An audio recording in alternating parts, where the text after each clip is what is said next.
working on a project called Early Modern Maritime Recipes. I'm Professor Edie Snook, and I'm a professor of English at the University of New Brunswick.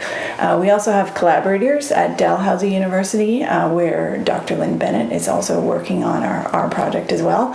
And what we're all doing is collecting recipes that were circulating in the maritime provinces of Canada, which is New Brunswick, Nova Scotia, and PEI, in the years before 1800, not including cookbooks that were perhaps printed elsewhere and brought here. So we've been looking at things like newspaper recipes and also manuscript recipes that are found in things like diaries and account books and notebooks.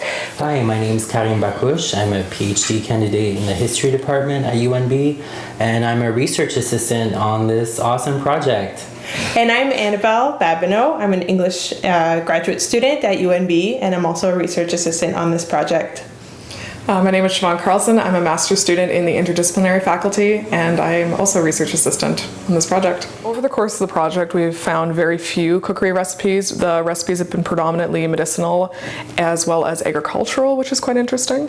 So as a result, we decided to pick the recipe by Edward Winslow because it was one of the few cookery recipes that we located. The recipes can be very difficult to find, and sometimes one of the keys is looking in a book, it eventually shifts to another purpose.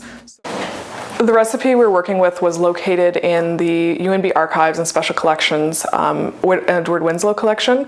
It was in one of his account books that ranged from 1770 to 1811. Edward Winslow was born in Plymouth, Massachusetts in 1747. He went to Harvard University, and during the American Revolutionary War, he served with the British Army. When the British were defeated, he would, by 1785, have moved to what was then just becoming Fredericton, a settlement of Loyalists like Winslow that was enabled by British control of land that had been inhabited by Acadians and Micmac and Wolastoqey peoples. Winslow's household in New Brunswick consisted of his wife Mary, his children, his mother and sister, and 3 household slaves. The recipes in the account book are not in Edward Winslow's hand, but appear in between accounts from 1809 and 1810. The recipe for gingerbread cakes appears with another recipe to pickle French beans and instructions for a simple mean of promoting the growth of young fruit trees. Okay. So for me, a recipe is really a way to bring things together. It can be in the abstract or in the tangible. It's really, first off, a way to bring the ingredients and the flavors of the food together, and then, mixing techniques and different ways to cook the food together, different instruments. But it's really a way to bring people together. I think that's the whole point of a recipe, is cooking together, tasting the food, smelling the food. So in the end, for me, a recipe is really about the people and bringing the people together through all those different things. Making this recipe almost immediately started to feel like an experiment. We had to draw on our own knowledge of baking, but there were times when we weren't sure if we had the right kind of ingredients to work with the techniques that the recipe called for.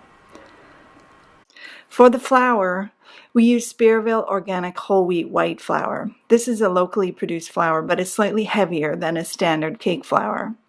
For the sugar, we used organic cane sugar, again a less refined sugar. The recipe says the butter, flour, and sugar should be rubbed very fine, so for this we used our hands. Next, we grated and added the ginger. Before we did this, we had a bit of a discussion about whether or not the 1.5 ounces of ginger should be fresh or dry. When we realized how much ginger 1.5 ounces of dry would be, we went with the fresh. The recipe also called for 1 grated nutmeg. We couldn't find any whole nutmegs in Fredericton, so we used a teaspoon of pre-grated nutmeg instead. Okay. Having previously come from an archaeological context, I spent a lot of time thinking about how they were obtained food, but not so much time considering how much went into making the food.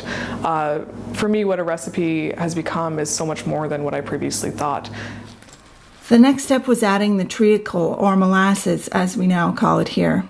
Today, foods containing molasses often get identified as traditional to maritime cuisine.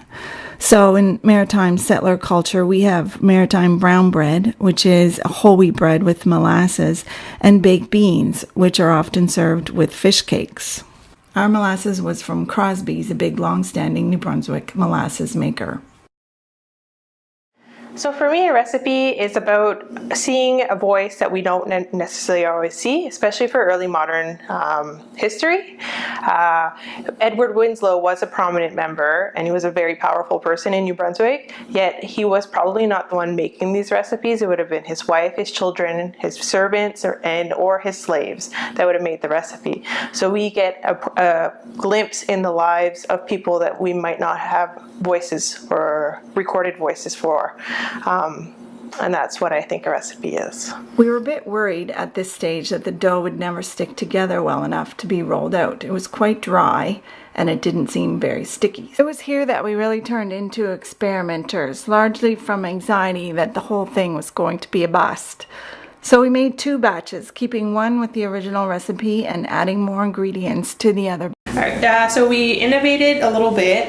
We found the original recipe a little dry, the dough. So we did another batch where we added a little bit more molasses, but we also added a little bit more dried ginger. In the original recipe, we only used fresh ginger. So this one has dried ginger and fresh ginger. The final stage was to roll out the dough. We found that both the original recipe dough and that which we had added more molasses to both rolled out fine. So the thing that the question, what is a recipe, gets me thinking about is how this recipe uses 2 different kinds of sugar. Sugar, and it also uses molasses, and molasses of course is the dregs of the sugar making process, and it was also a cheap and widely available form of sugar that was more broadly accessible to people.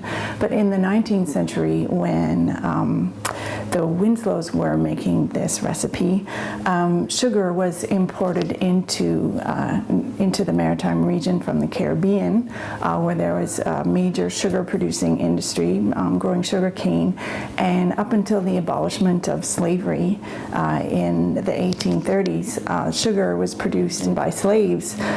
So kind of thinking along the lines that Karim and Annabelle were thinking, that sugar is really an ingredient that,